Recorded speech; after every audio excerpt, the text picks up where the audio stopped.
Greetings. When I go to potluck dinners, I like to make something that I like. That way, I'm guaranteed to leave not being hungry. So today we're making ratatouille. It's kind of a two-step process. To begin, we make a sauce.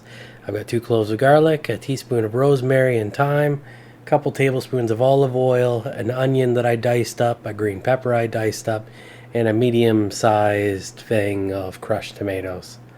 Here we are at the stove top, high heat, big pot, dumping in our vegetables to get some color on them. We're just going to kind of cook those down for a little bit, give it some time, and then we're going to add in our tomatoes as well as our garlic. And we're just going to toss in our seasoning. Drop the heat down a little bit, and we're just going to let this kind of stew away, and it will make a nice sauce.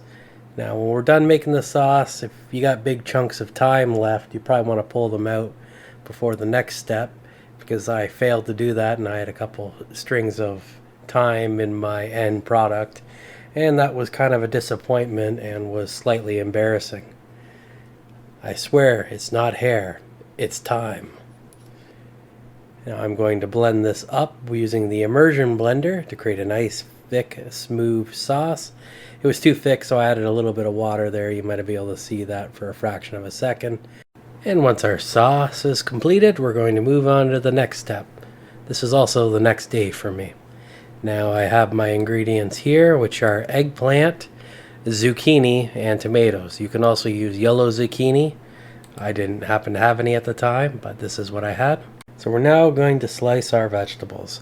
I'm using the mandolin to make this a lot quicker and easier. It does a really good job of making equal slices, and you want equal slices of all the vegetables that you use, because we're going to alternate them when we put them in the dish. Now be very careful you don't lose your fingers, because that would be unfortunate. And next time I make this, I'm going to put sauce in the bottom of the crock pot to make it a little bit more saucy, and I don't have as much on top, but it worked pretty good like this.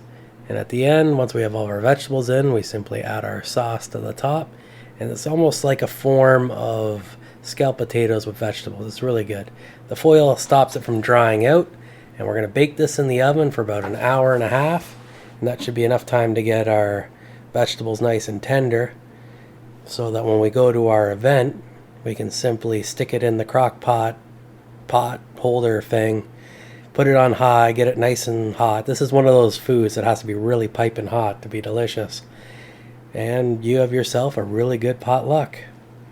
So, until next time, stay awesome.